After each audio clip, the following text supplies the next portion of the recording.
मित्रों, आज के रिफ्रेशर कोर्स के तीसरे सत्र में IQACCL आत्माराम सनातन धर्म कॉलेज और TLC रामानुजन कॉलेज की तरफ से फिर से आप सबका स्वागत है।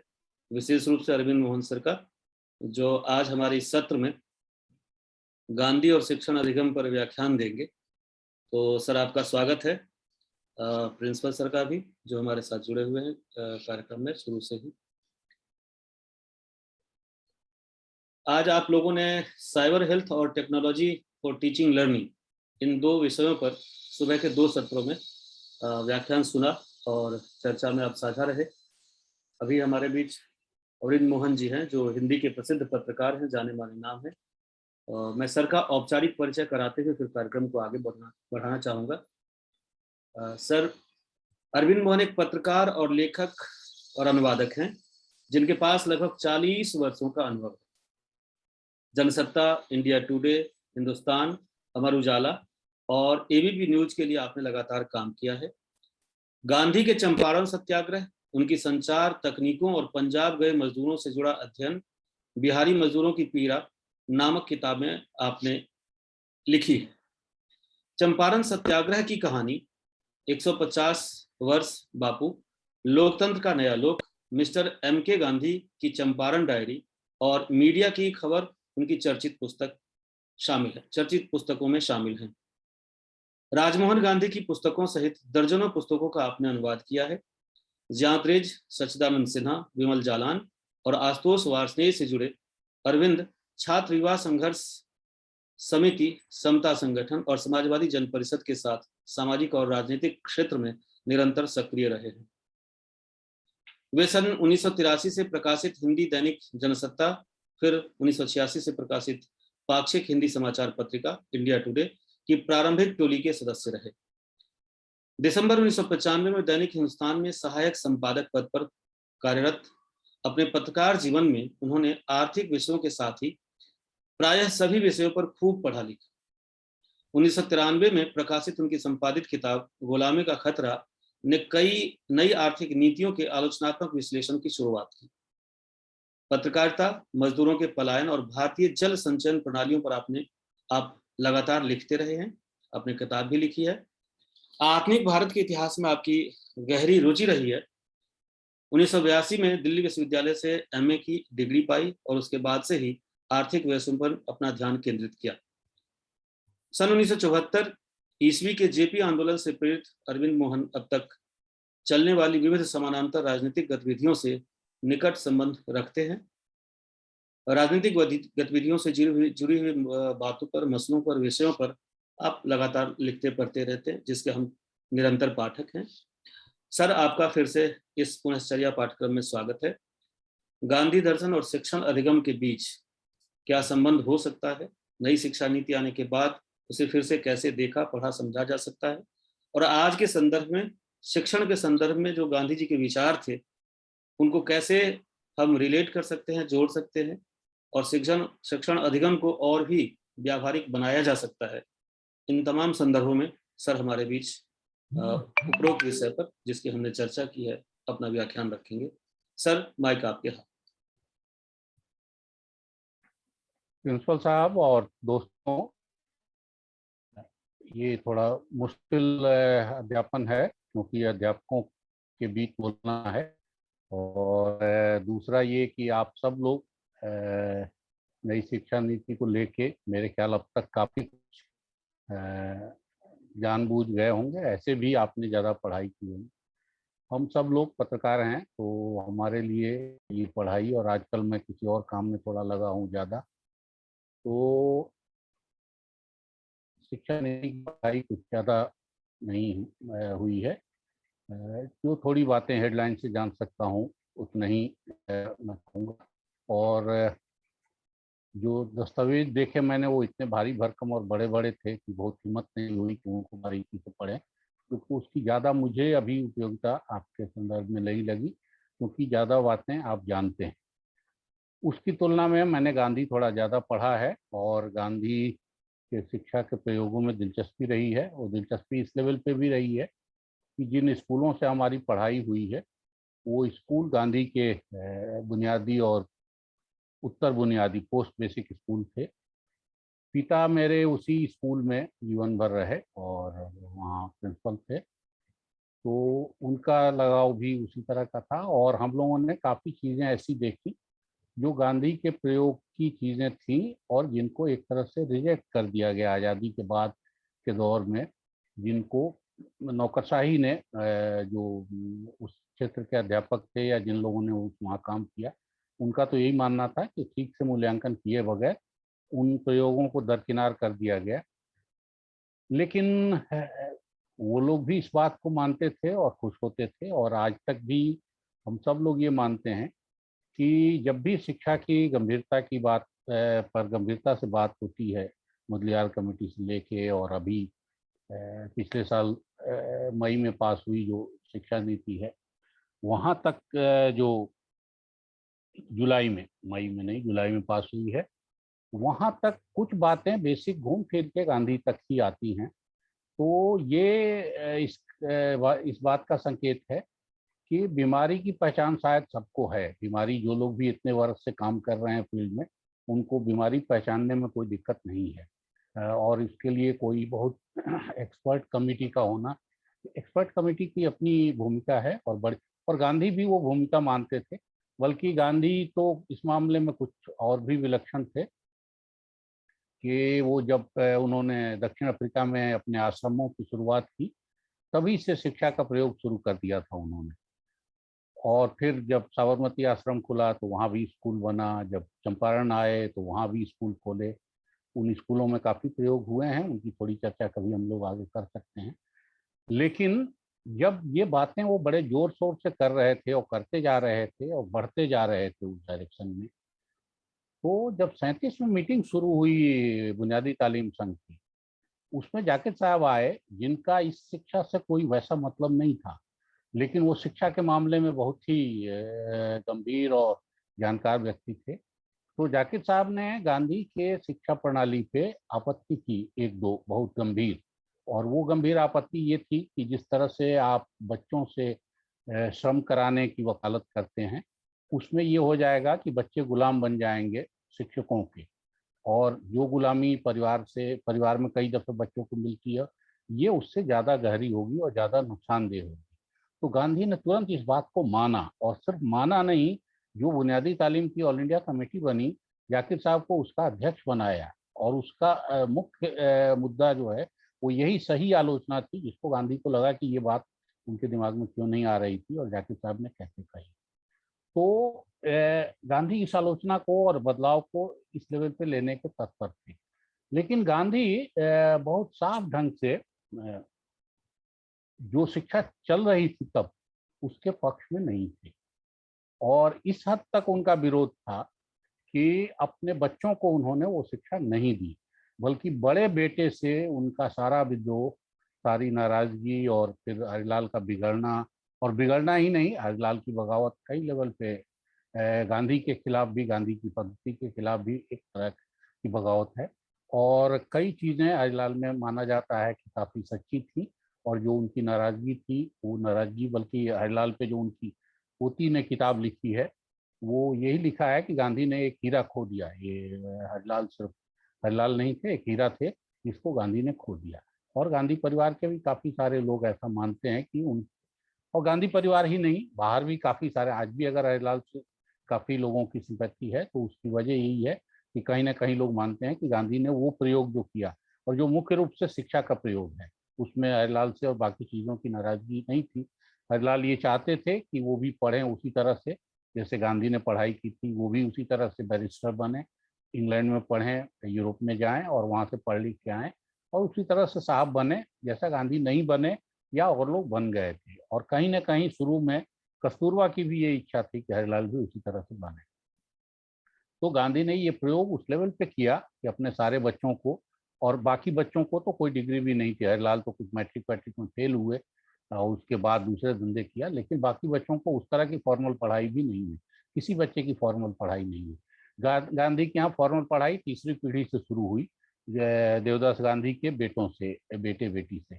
जो मॉडर्न स्कूल में दाखिला हुआ, उसको लेके भी गांधी परिवार में और गांधीवादियों में काफ़ी अंदर से छटपटाहट रही, ये क्यों पढ़ रहे हैं। उनके चचेरे भाई गांधी के पोते प्रभुदास गांधी, जो खादी में सारा जीवन जिन्होंने लगाया और जो देवदास के समकालीन थे, तो देवदास उनके घर में भी ये बगावत हुई कि हमारे बच्चे, जब देवदास के बच्चे पढ़ रहे हैं तो हमारे बच्चे भी पढ़ने चाहिए। लेकिन उन्होंने वो फैसला नहीं किया, फिर वो मायके चली गई, अपने ननिहाल से जाके उन बच्चों ने पढ़ाई की। तो इस तरह के झगड़े उनके घर में चले और गांधी इस मामले में 100% ईमानदार थे कि शिक्षा किस किस्म की होनी चाहिए, और कम से कम जो शिक्षा तब दी जा रही थी वो शिक्षा नहीं होनी चाहिए। अभी जो पिछले जुलाई वाली जो नई नीति आई है, उसकी बहुत सारी बातें समझ में आती हैं, नहीं भी आती हैं, लेकिन कुछ चीज़ें बहुत साफ हैं और मुझे लगता है वो डायरेक्शन में कई चीज़ें बहुत मौलिक ढंग से स्वीकार करती है गांधी को। और जिसमें एक बड़ी बात तो यही है कि मातृभाषा में शिक्षा होनी चाहिए। एक बड़ी बात यह है कि यूनिवर्सल शिक्षा होनी चाहिए, सबको शिक्षित होना चाहिए। एक और बड़ी बात उसमें यह है कि जो पुरानी चीजें थी, जिस कंसेप्ट को लेके राजीव गांधी आए थे HRD मिनिस्ट्री का, उसको उन्होंने बदला है। मेरे ख्याल से ये बदलाव सिंबॉलिक है लेकिन काफी महत्वपूर्ण है कि HRD मिनिस्ट्री नहीं रहनी चाहिए, शिक्षा मंत्रालय रहना चाहिए। क्योंकि HRD का मतलब है मानव संसाधन और शिक्षा का मतलब उद्योग जगत के लिए, बाजार के लिए मानव संसाधन तैयार करना नहीं है। शिक्षा का मतलब लोगों को शिक्षित करना है। और इसमें गांधी ही नहीं, सारे लोग शिक्षा का क्या मतलब उस बारे में काफी डिटेल है। गांधी ने 46 में बजाप्ता हरिजन ने लेख लिखा, सा विद्या विमुक्त, ये जो उपनिषद का मंत्र है कि विद्या वही है जो मुक्ति देती है, तरह तरह की चीजों से मुक्ति देती है हम सब लोगों को। फिर शिक्षा की और क्या डिटेल चीजें हैं, उन सब पे मैं नहीं जाऊंगा क्योंकि वो बहुत व्यापक है और मेरे ख्याल आप अध्यापक लोग हैं, आप इसको ज़्यादा मेरे से ज़्यादा अच्छी तरह से जानते हैं। लेकिन ये इन नई शिक्षा नीति में ये चीज़ें हैं। फिर ये भी है कि एक ऑल इंडिया, हालांकि शिक्षा कंकरेंट लिस्ट का सब्जेक्ट है, स्टेट्स की ऑटोनॉमी रहनी चाहिए और मेरे ख्याल से तो सिलेबस में भी रहनी चाहिए, सिर्फ इसमें नहीं। लेकिन कहीं ना कहीं एक ऑल इंडिया एक रूपता आनी चाहिए, एक मुल्क की पढ़ाई है तो उसको इसमें कबूल किया गया है। मेडिकल और कानून छोड़ के मेरे ख्याल बाकी चीज़ों में एक जैसी व्यवस्था भी कबूल की गई है। तो काफ़ी सारी चीज़ें इसमें अच्छी हैं सुनने में मैं कह रहा हूँ। लागू होने में क्या होगा ये कहना मुश्किल है। और लागू होने का जो सबसे बड़ा पेंच है वो पेंच है कि प्राइवेट और सरकारी दोनों को साथ साथ दौड़ाया गया है। ये एक ही मैदान पे दो तरह के लोगों को उतारने का मामला है। और हम सब लोग बचपन में, मुझे लगता है आप में से भी ज़्यादातर लोग, हालांकि आप में से काफ़ी लोग कम उम्र के होंगे, उनको शायद ये अनुभव नहीं होगा, लेकिन मेरी उम्र तक के ज़्यादातर लोगों का अनुभव ये है कि गाँव में या सरकारी स्कूलों में पढ़ने में समाज के हर वर्ग का, और सब वो ठीक है कि उस समय दलितों में और गरीब लोगों में पढ़ाई आज की तुलना में कम था, लेकिन तब भी मेरे क्लास में, अगर मैं बचपन को याद करूं तो मेरे क्लास में काफ़ी लोग ऐसा पढ़े हैं जो अलग अलग जातियों के हैं और आज भी खेती से लेके वो छोटे छोटे व्यवसाय भी कर रहे हैं और काफ़ी लोग अच्छा भी हैं। प्राइवेट शिक्षा वालों को ये अनुभव शायद नहीं है। उनके लिए अगर यहाँ सेंट स्टीफेंस से पढ़ा कोई व्यक्ति हो या उस तरह के पब्लिक स्कूल से बचपन से पढ़ा हो तो उसको गांव का अनुभव, गांव के लोगों का अनुभव, गिनाने को जो समाज की छोटी जातियां हैं उनका अनुभव संभवतः वो नहीं होगा। और अगर कोई उनके साथ ऐसा पढ़ भी रहा होगा तो वो भी मेरा मानना है कि वो भी आधा अंग्रेज ही होगा, वो कोई बहुत ज़्यादा समाज का प्रतिनिधित्व नहीं करता होगा अपने समाज का। तो साथ पढ़ाई में, साथ रहने में, व्यवस्था सुधारने में, जैसे हमारे घर में हुआ कि पिता ने सब लोगों को उन्हीं स्कूलों में पढ़ाया, क्योंकि अगर वो पढ़ाते हैं वहाँ या वो उनकी देख रेख है या उनके कहने से कहीं सुधार संभव है तो फिर वो उसी स्कूल में पढ़ना चाहिए। तब प्राइवेट स्कूल बहुत कम थे तो ये संभव हो गया। आज की तारीख में हर गांव-गांव में जिस तरह से प्राइवेट स्कूल खुले हैं और जिस तरह से एक दौर में पंजाब का सर्वे मैंने देखा था काफ़ी बारीकी से कि पंजाब के स्कूलों में बिल्डिंग बन गई, मास्टर आ गए, लैब हैं, बाकी सब चीज़ें वहाँ पहुँच गई। लेकिन स्कूल कुल मिला के दलित स्कूल हो गए, क्योंकि दलित बच्चों को छोड़ के, मुख्य रूप से दलित बच्चों को छोड़ के बाकी लोग अपने बच्चों को प्राइवेट स्कूलों में पढ़ा रहे थे। और ये सिर्फ पंजाब की कहानी नहीं है, ये धीरे धीरे और राज्यों की कहानी भी है। अभी जो मंत्रालय की अपनी रिपोर्ट आई है उसके हिसाब से पंजाब में शिक्षा में बदलाव काफी हुआ है, और वो भी जो वहाँ के सज्जन हैं, अधिकारी जिन्होंने बड़े उत्साह से ये किया है, उन्होंने अंग्रेजी ला के और प्राइवेट सेक्टर को सरकारी स्कूलों में पार्टनर बना के ही ये क्रांति की है। तो इसलिए अगर क्रांति प्राइवेट सेक्टर के ही भरोसे होनी है तो शिक्षा के मामले में जो भी बड़े बड़े उद्देश्य बताए गए हैं, मुझे अभी भी शक है कि लागू करते वक्त वो कहाँ तक लागू हो पाएंगे। यूनिवर्सल शिक्षा से लेके और क्वालिटी एजुकेशन और HRD की जगह शिक्षा मंत्रालय बना देने भर से बदलाव कितने मौलिक होंगे और कितने अच्छे होंगे, ये अपनी जगह है। तो गांधी की शिक्षा को समझने के लिए असल में सबसे बुनियादी बात यही है कि गांधी जीरो से शुरुआत करते हैं।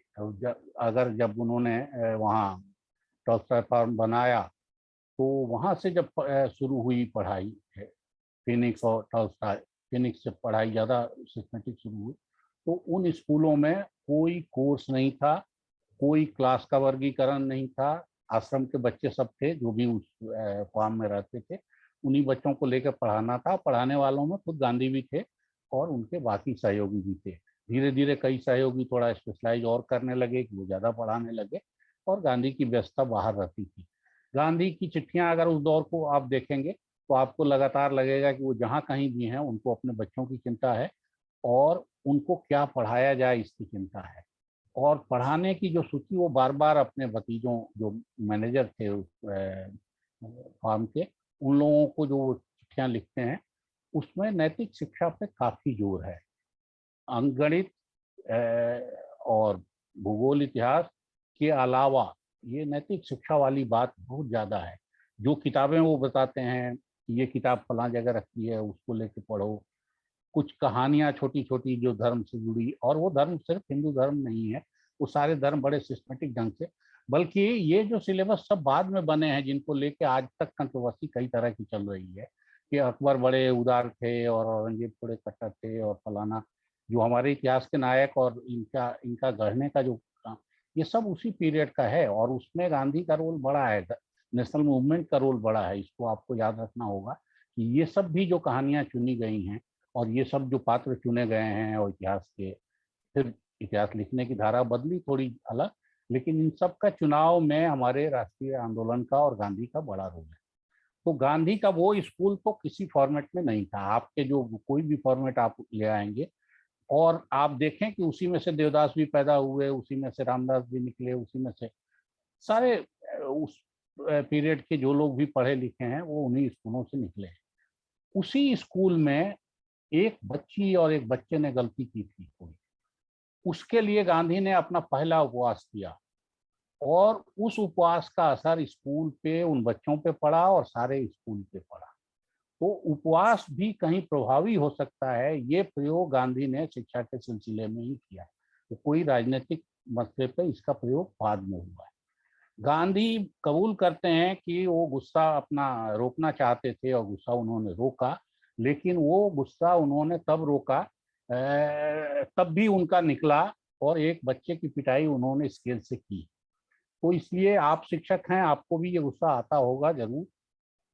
कई बार बच्चे अलग अलग तरह की जिद करते हैं, अलग अलग तरह की गलतियां करते हैं। कुछ कई बार हो सकता है कि आपको भी निशाना बनाते हों क्योंकि उनको लगता हो कि आपके इससे थोड़ी उनको मुक्ति मिले, थोड़ा हल्का हो। लेकिन हिंसा या मारपीट इस किस्म की चीजें गांधी उसको एकदम रोक लगाते हैं। जबकि उस जमाने में ये थ्योरी चलती थी कि अगर शिक्षक के हाथ में छड़ी नहीं है तो बच्चे बिगड़ जाएंगे। गांधी अपनी शिक्षा में दो तीन चीजों को बहुत व्यवस्थित ढंग से शामिल करते हैं। जो दलितों का मसला है वो तो बाद का है। शुरुआत से गांधी लड़कियों की शिक्षा, औरतों की शिक्षा के लिए काफी जोर देते हैं और पहली बार वो स्पेशल विशेष अवसर की बात करते हैं लड़कियों की शिक्षा के मामले में। लड़कियों पर ध्यान देना चाहिए और अगर विशेष इंतजाम करना पड़े तब भी इंतजाम करके लड़कियों की शिक्षा देनी चाहिए। तो ये गांधी के शिक्षा का या उनके नजरिए का प्रमाण। फिर गांधी जब हिंदुस्तान आए तो कुछ दिन वो शांति निकेतन में 1-2 राउंड गए और उनको अपने बच्चों को उन्होंने, जो हिंदुस्तान लौटने वाले थे, उनको उन्होंने शांति निकेतन में रखा और कुछ प्रयोग अपने शांति निकेतन में भी किए, जिसमें एक प्रयोग ये भी था कि नौकर चाकर को हटा के काम किया जाए और सब काम अपने किया जाए। और शांति निकेतन में वो प्रयोग चला नहीं, कुछ दिन चला, उसके बाद उसको बंद किया गया। लेकिन आपको थोड़ी हैरानी होगी कि आज तक शांति निकेतन में जिस दिन वो शुरुआत हुई थी उस एक दिन बच्चे सब काम खुद से करते हैं, इसी याद में कि ये गांधी का शुरू किया हुआ चलन है, इसको भूलना नहीं है। तो गांधी ने यहाँ भी प्रयोग किए, लेकिन शांति निकेतन भी उनको बहुत जमा नहीं, और भी चीजें जमी नहीं। लेकिन उसी दौर में उन्होंने जब साबरमती आश्रम बनाना शुरू किया तो साबरमती आश्रम में भी स्कूल बनाना उसी प्राथमिकता के आधार पर हुआ। और चंपारण भी जब वो आए हैं, अप्रैल में आए हैं, और 3-4 महीने के बाद से ही उन्होंने अपने दिमाग में ये साफ कर लिया कि हमको स्कूल यहाँ चलाने हैं, क्योंकि यहाँ शिक्षा की कमी है। तो 6 स्कूल की योजना थी, 3 स्कूल बने, 3 में भी बाद में एक में लड़कियों का स्कूल अलग से भी खुला, और उतने ही समय में 125 से ज्यादा लड़कियां वहां आ गई। तो और गांधी के लिए दिक्कत ये थी कि कोई शिक्षक नहीं था, कोई होल टाइमर नहीं था उस समय बिहार में उनको मिलने वाला।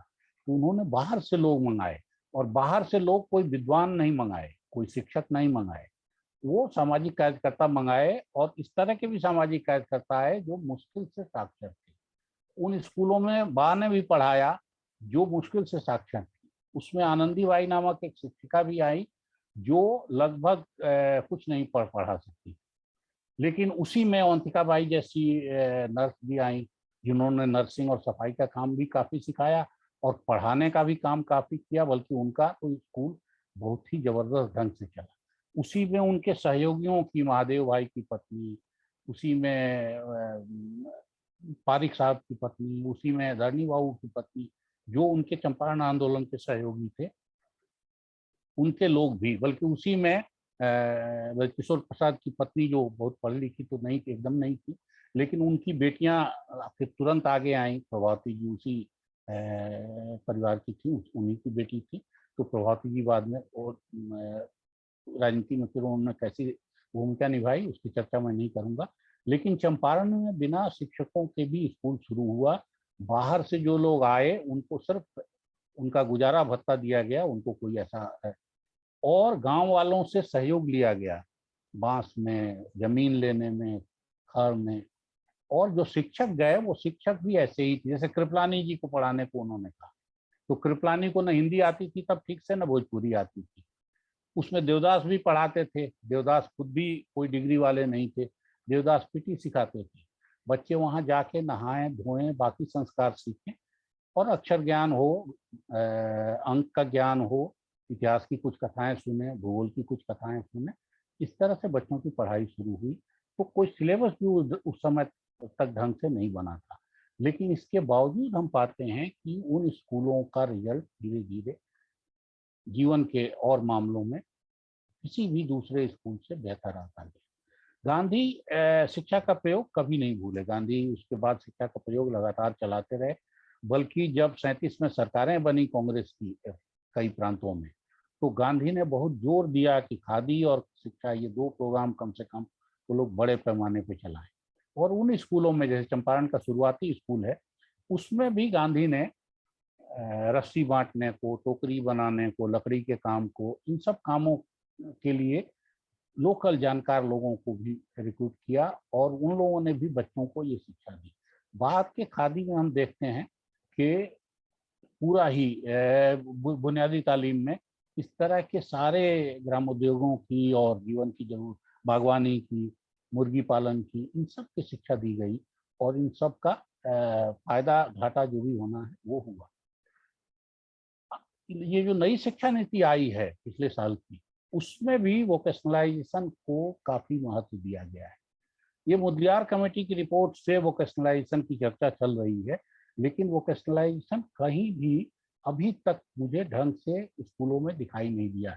ये थोड़ा बहुत उसका रंग रूप आईटीआई में दिखाई देता है कि आईटीआई इंडस्ट्रियल ट्रेनिंग इंस्टीट्यूट जो बने हुए हैं थोड़े, कि 12वीं के बाद बच्चे उसमें चले जाएंगे, और वो काफ़ी सफल रहे हैं। मैं तो ये कहूँगा कि छोटी जगहों में भी जो आईटीआई चले हैं, वहाँ से निकले बच्चे रोजगार के मामले में और कामकाज के मामले में तो काफ़ी सफल हुए हैं। शिक्षा का बाकी क्या, लेकिन वो तालीम सीमित है।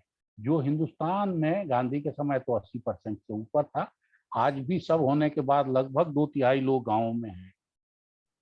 तो गाँवों से जुड़े व्यवसाय, मुख्य रूप से खेती और पशुपालन, इनसे जुड़ी चीज़ों की कोई ऐसी तालीम नहीं दी गई। ऐसी कोई तालीम जो ग्रामीण मैनेजमेंट के नाम से आनंद में इंस्टीट्यूट बना है, उसमें भी नहीं दी गई। और गांधी का एक सपना था जो वो चाहते थे उस जगह पे, जिस जगह हम लोग बचपन में रहे हैं और पढ़ाई लिखाई की है, कि एक ग्रामीण विश्वविद्यालय बनना चाहिए जो गांवों से जुड़े कौशल और ज्ञान को समेटे और वो बच्चों में सिखाए, और उसको फॉर्मल एजुकेशन में कैसे शामिल किया जाए इसका प्रयोग करे। और ये उस सेंटर को बाद में विकसित करने वाले जो स्थानीय नेता थे प्रजापति में, वो भी ये सपना लिए मरे।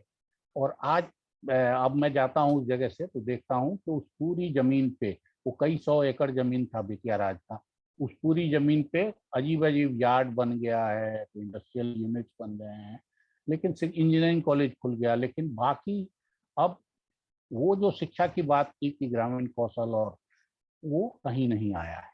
शिक्षा की यही बात मैंने देखा कि जो बड़े दलित कार्यकर्ता हैं कंचा इलैया, उनका भी एक उनकी भी एक थ्योरी है कि बच्चों को किस किस्म की शिक्षा दी जाए और उसमें काम की शिक्षा दी जाए, खास तौर से जो कौशल पुराने ग्रामीण समाज में था। जैसे जो नाई थे वो घाव फोड़ा और इस किस्म की सफाई, मालिश, जो फिजियोथेरेपी आज कहते हैं, वो सब चीज़ें उनको थी। लकड़ी वाले तो चमड़ा वाले तो काठ वाले, लोहा वाले, ये जो समाज के काम हैं, इन कामों को इस शिक्षा में शामिल किया जाए।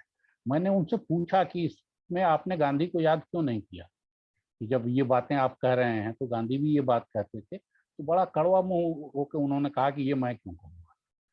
अब यही मुझे लगता है कि आज भी जो वोकेशनलाइजेशन की बात कही जा रही है, उसमें भी गांधी को कबूल करिए, गांधी के अनुभव को कबूल करिए, और गांधी जो बात कहते हैं यूनिवर्सल एजुकेशन की, वो यूनिवर्सल एजुकेशन में वो बहुत साफ अपने दिमाग में है कि ये हमारा यूनिवर्सल एजुकेशन तब चलेगा जब हायर एजुकेशन में कम से कम आए बच्चों का, बहुत छोटे बच्चों का नहीं, लेकिन हायर एजुकेशन में आए बच्चों का, ऐसे बच्चों का जिनकी बहुत ज़्यादा अकादमिक रुचि ना हो, उनका श्रम उत्पादक होगा और उनका उत्पादन किया हुआ सामान उनकी ज़रूरतों के साथ स्कूल कॉलेज की ज़रूरतें भी पूरी करेगा। उसका खर्चा एक बड़ा हिस्सा उससे निकलेगा। तो अगर आईटीआई जो मैं कह रहा था, उस प्रयोग को हल्का ध्यान में रख के सोचें तो लगेगा कि इस किस्म के प्रयोग करने की ज़रूरत है। पता नहीं वोकेशनलाइजेशन का प्रेजेंट जो प्लान है वो किस किस्म का है, कितना व्यापक है और जमीन पर कितना उतरता है। लेकिन जो खतरा है वो ये है कि यूनिवर्सलाइजेशन की बात हो रही है और वो गांधी भी करते हैं, और ये बहुत अच्छी बात है कि 75 साल बाद भी अगर सबको शिक्षा नहीं मिली है तो ये शर्म की बात है। और अब अगर सरकार इसकी पहल करती है तो उसका हर स्तर पे स्वागत होना चाहिए। लेकिन यूनिवर्सलाइजेशन के साथ ये भी तय है कि अगर प्राइवेट सेक्टर रहा और फलता फूलता गया, और जिस तरह से फलता फूलता रहा है पिछले 25-30 साल में खासतौर, उसमें फिर जो भी कुछ सरकारी बचा हुआ है वो सब खत्म हो जाएगा। और फिर इस किस्म की बात गांधी जो कहते हैं कि यूनिवर्सल एजुकेशन होना चाहिए और फ्री एजुकेशन होना चाहिए, और खर्चा तो सरकार को ही उठाना चाहिए, एकदम सीधा शब्द है, इसमें कोई दुराव छिपाव नहीं है और इसमें कोई इफ और बट नहीं है। जैसे एक इफ बट मैंने जोड़ा कि हायर एजुकेशन में वो मानते हैं कि बच्चों के श्रम से जो उत्पादन होगा वो वहाँ के खर्चे के लिए एक इम्पोर्टेंट हिस्सा होगा। और मैं अपने स्कूल का, जो मेरे से पूर्ववर्ती लोग थे उनका, और स्कूल में होने का ये सब लाभ था कि हम लोग वो रजिस्टर भी पुराने देखते थे, और ख़ास तौर से हाई स्कूल के बच्चों का 11वीं 12वीं के बच्चों का, 12वीं तक की पढ़ाई होती थी, उन बच्चों का रिकॉर्ड देखते थे। कागज पत्थर वो सब पड़े थे, लकड़ी के टुकड़े पड़े थे, इंस्ट्रूमेंट पड़े हुए थे। वो हॉल पड़ा था काफी बड़ा, जिसमें बैठ के सब लोग ये प्रायोगिक जब क्लास होता था तो वो वहाँ बैठ के ये सब करते थे। चरखा और तकली काटने से लेके लकड़ी, लोहा, चमड़ा, ये सब काम करते थे वहाँ। खेती होती थी, बागवानी होती थी, इन सब। और आपको हैरानी होगी कि उस जमाने में भी जो बच्चे हॉस्टल में रहते थे, उनको अपना कपड़ा, उनके घर का लगभग पूरा कपड़ा, मेस का बिल, स्कूल का फीस, इसके ऊपर से किसी को 4 आना, किसी को 8 आना, किसी को 12 आना, इस किस्म का पैसा वापस मिल जाता था, जो उनकी कमाई बिकने के बाद पैसा आता था, और उनके खर्चे काटने के बाद उतना पैसा उनको मिल जाता था। तो अगर इस प्रयोग को 8वीं 10वीं 12वीं के ऊपर भी लागू करेंगे, और उसमें ऐसे बच्चों को लोकेट हम करेंगे, वो बच्चे खुद से भी करें, उनके माँ बाप भी करें और शिक्षक भी करें, जो पढ़ाई के साथ कमाई के काम काज को सीखना चाहें, उसमें और अपना कौशल बढ़ाना चाहें, और उस कौशल का इस्तेमाल बाजार के लिए सामान तैयार करने में, अपनी ज़रूरत के लिए, इंस्टीट्यूट की ज़रूरत के लिए। आज की तारीख में आप अपने कॉलेज और स्कूल का ही देखेंगे तो आपको लगेगा कि फर्नीचर पे, बिल्डिंग पे, इन सब चीज़ों पे कितना खर्चा होता है। और अगर वो खर्च हम थोड़ा अनगढ़ ढंग से भी कहें तो उतना साफ सुथरा फर्नीचर शायद नहीं बनाएंगे बच्चे, लेकिन अगर ये चीज़ें वहाँ बनने लगें, तैयार होने लगे, तो एक बड़ा फर्क आएगा इससे। और अगर ये प्रयोग बड़े पैमाने पे हो तो धीरे धीरे मेरे ख्याल से जो फर्नीचर आज बन रहा है बड़ा साफ सुथरा, वो कोई और नहीं बनाता है, वो कहीं और से नहीं आता है, वो सब इसी समाज के लोग बनाते हैं और इसी तरह के लोग बनाते हैं। उसमें ज़्यादातर नौजवान और बच्चे ही हैं, उसमें अनुभवी लोग भी हैं, लेकिन ये लोग भी। तो अगर शिक्षा को यूनिवर्सल करना है तो फ्री रखने की शर्त को भी याद रखना होगा, और प्राइवेट और पब्लिक दोनों साथ चलाने से मुझे ये खतरा लगता है कि शायद ये फ्री वाला पक्ष जो है ये इग्नोर होगा, और इग्नोर हो रहा है, और शिक्षा धीरे धीरे और भी व्यावसायिक उसका रंग रूप होता जाएगा। और हम आज देखते हैं कि व्यवसाय बच्चों पे किस किस्म का जुल्म कर रहा है, बच्चों पे और अभिभावकों पे भी, माँ बाप पे भी। और जो इसको अफोर्ड कर सकता है बच्चा, उसमें किस बच्चे पे क्या तनाव आता है, करियर का क्या दबाव होता है, माँ बाप कितना दबाव देते हैं, समाज, इन सब की चर्चा आपको हुई होगी और आप उनसे बेहतर जानते हैं। मैं उसमें कुछ भी आपको ये नहीं कहने वाला हूँ। मैं बस ये कह रहा हूँ कि इस दबाव के साथ आप जरा उस चीज को याद करिए कि जो बच्चा इसको अफोर्ड नहीं कर सकता, जो माँ बाप इस फीस को अफोर्ड नहीं कर सकते, वो बेचारे प्रतिभावान बच्चे कहाँ रहेंगे। और जिस नालायक बच्चे के माँ बाप पैसे वाले होंगे, वो दुनिया के किस यूनिवर्सिटी से या हिंदुस्तान के किस यूनिवर्सिटी से अपने बच्चे को डिग्री नहीं दिलवा लेगा, उसकी पढ़ाई वहाँ नहीं करा लेगा, फीस के बल पे, ट्यूशन के बल पे, बाकी और तरीकों से। और आज ये दरवाजा खुला हुआ है। हम सब लोग गांव के जिस जगह से पढ़ के निकले, हमको बहुत सारे ऑप्शन तब नहीं मिले थे, इतना पैसा भी शायद अब लगता है कि पिताजी अफोर्ड नहीं कर। उस तुलना में मैं या आप बेहतर पोजीशन में हैं कि आपका बेटा थोड़ा नंबर कम भी लाए, बहुत औसत किस्म का हो, तब भी उसको हम इस डिग्री में, उस डिग्री में, इस प्रोफेशनल पोस्ट में, इस कमाई वाले पोस्ट में लगा सकते हैं, और लगा के, और पैसा अगर खर्चा ज़्यादा कर रहे हैं तो वो उस तरफ चला जाए।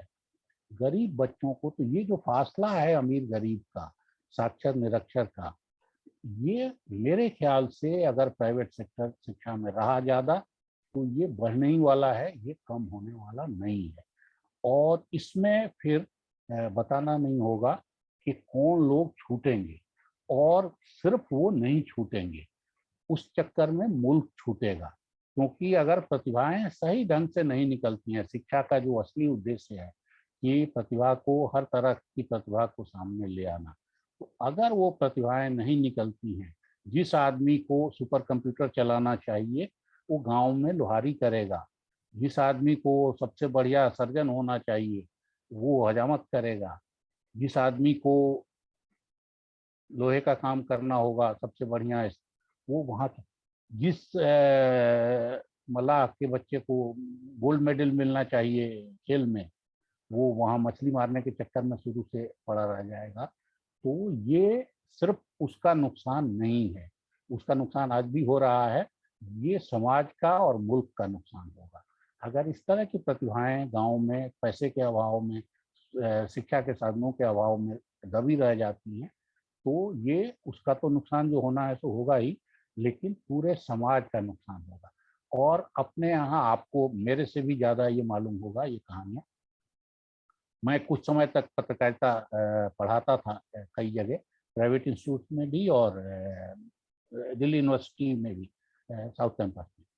तो साउथ कैंपस की फीस बहुत कम थी, मेरे ख्याल 3,000 साल की फीस करीब थी, जो बाकी कोर्स के हिसाब से कुछ ऊपर ही था, लेकिन 3,000 ही था। और जिन प्राइवेट संस्थाओं में मैं जाता था पढ़ाने, वहाँ साल में 2.5 लाख तक की फीस ली जाती थी एक कोर्स के लिए।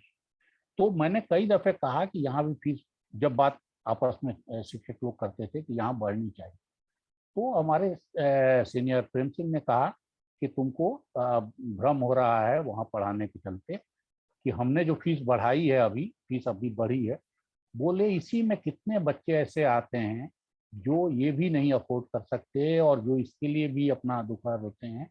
और हमको तब सचमुच बड़ा अफसोस होता है। तो हम तो जो भी कैलकुलेशन कर रहे हैं वो सिर्फ ये कर रहे हैं कि इसके लिए यूनिवर्सिटी जो फंड देता है या नहीं देता है, तो हम किसी तरह से ये कोर्स चलाएं, इस कोर्स में मुश्किल ना आए पैसे की वजह से। नहीं तो इतनी फीस दे के हमारे बच्चे नहीं पढ़ेंगे, और अगर हम पढ़ाने लगेंगे तो हमारे बाकी कॉलेजों में, स्कूलों में जो बच्चे पढ़ रहे हैं, उनका एक बड़ा हिस्सा इस कोर्स से दूर हो जाएगा। दिल्ली यूनिवर्सिटी में ऐसे कोर्स चल रहे हैं जो लाखों फीस वाले हैं, और अब तो आईआईटी और आईआईएम की फीस का भी जो कहानी चल रही है कि वो कुछ 25-30 लाख साल का होने वाला है। और हालत ये हो गई है, ये खेल समझना मुश्किल है कि बच्चे किस तरह से आईआईटी में या आईआईएम में जाते हैं या मेडिकल में जाते हैं। हमारे एक परिचित कह रहे थे कि मैं पूरी तरह से तैयार होके गया कि अपने बच्चे को पूरा फीस दे के पढ़ाऊंगा, क्यों उसको लोन लेके मैं इतना, कि मेरे पास पैसे थे तो मैं इस तैयारी से गया कि फीस दूंगा। और बोले जितनी देर मैं उतरा और बच्चे के साथ कॉलेज तक जा रहा था, उस रास्ते भर में मुझे इतने बैंकों के लोग मिल गए एजेंट, और वो सब मुझे समझाते रहे, और उतनी ही देर में उन्होंने मुझे कन्विंस कर लिया कि अपना 10-20 लाख रुपया आप क्यों देके इस कॉलेज में ये होते हैं कि इंटरेस्ट फ्री लोन आपको मिल रहा है, कि आप चुकाते रहेंगे, वो बच्चा भी चुकाएगा, आपको मन हो तो आप चुका दीजिए, लेकिन ये लोन लेके पढ़िए। अब ये लोन का खेल इतना आसान नहीं है कि हो सकता है एक गार्जियन को ये बात लगी होगी, लेकिन बच्चा पढ़ाई में अगले 10-20 साल की कमाई का एक बड़ा हिस्सा कमिट कर दे पहले बैंकों को और फाइनेंशियल इंस्टीट्यूशंस को, कि वो अपनी पढ़ाई का खर्चा वहां से देगा, और वो भी एक डिग्री की। तो ये आप सोचिए कि वो पढ़ाई किस किस्म की होगी। और अब अगर यही फीस का स्ट्रक्चर और जगह होने वाला है, तो कोई कह सकता है कि गरीब का बच्चा भी पढ़ जाएगा, लोन लेगा, बाद में अपना सहारता रहेगा। लेकिन गरीब का बच्चा वहां न पहुंच सकता है, न पढ़ सकता है, और जो अमीर का या मध्यवर्ग का बच्चा भी वहां पढ़ेगा, वो भी जीवन की अपने आगे की काफी कमाई ऑलरेडी कमिट कर चुका होगा किसी जगह, और वो फिर वसूली के समय इतना उदार नहीं होती हैं कंपनियां और बैंक, और वो वसूली करेंगे। और आप भरोसा रखिए कि आईआईटी आईआईएम का मॉडल अगर ये चलता रहा प्राइवेट इंस्टीट्यूशन का इसी किस्म का, कोटा तक की कहानी आप देखिए, यहीं दिल्ली के पॉकेट्स देखिए, अपने यूनिवर्सिटी के आसपास देखिए, आईआईटी के आसपास देखिए, लक्ष्मी नगर में देखिए, जहाँ कोचिंग और ट्यूशन और इनका बिजनेस चल रहा है। तो और आप सब शिक्षक हैं, और मैं आपसे कहूँ, और आप इस बात को खुद जोर से कहना चाहेंगे कि आप सब लोग बहुत मेहनत से पढ़ाते हैं। मैं तो मानता हूं कि कॉलेज की तारीख में, आज की तारीख में कोई कॉलेज में नया शिक्षक आता है, और पहले दिल्ली यूनिवर्सिटी के ऐसे कॉलेजों की जब हम लोग पढ़ते थे तो मानते थे कि फलां कॉलेज, अरे उसमें कौन जाएगा, वहाँ न शिक्षक है न कॉलेज बढ़िया है।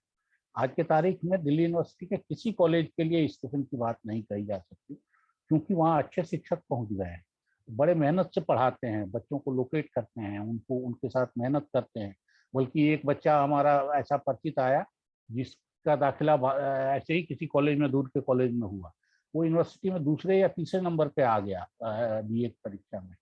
फिर मैंने सिफारिश की कि वो अच्छे कॉलेज में आ जाए, तो अच्छा कॉलेज लेने को तैयार था, लेकिन जिस कॉलेज में उसकी पक्का दाखिला हुआ था, उस कॉलेज के प्रिंसिपल ने कहा कि महाराज आप हमारे यहाँ से क्यों हटा रहे हैं, कि हमारे यहाँ की पढ़ाई से अगर वो फर्स्ट सेकंड हो गया है तो आपको ये मोरल राइट नहीं है, और उसको अभी भी जो दिक्कत होगी वो हम लोग करने को तैयार हैं, मैं ऐसे बच्चे को नहीं छोड़ूंगा।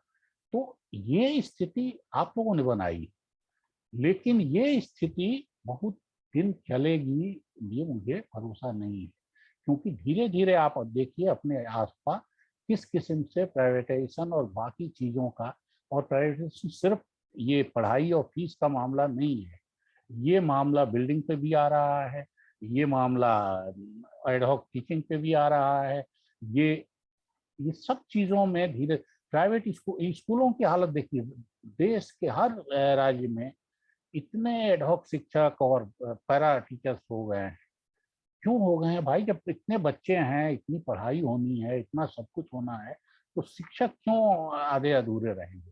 बिल्डिंग बढ़िया बन गई, दोपहर का भोजन आ गया, सब चीजें मिल रही हैं, बस शिक्षक परमानेंट नहीं है।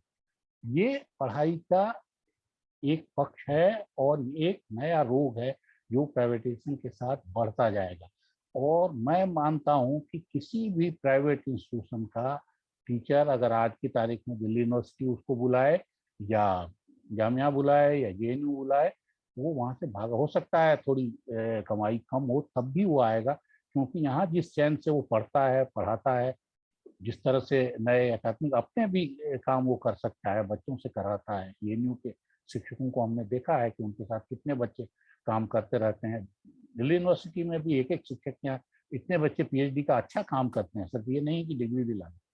तो ये सारी व्यवस्थाएं धीरे धीरे धीरे धीरे प्राइवेट होने से खत्म होती जाएंगी।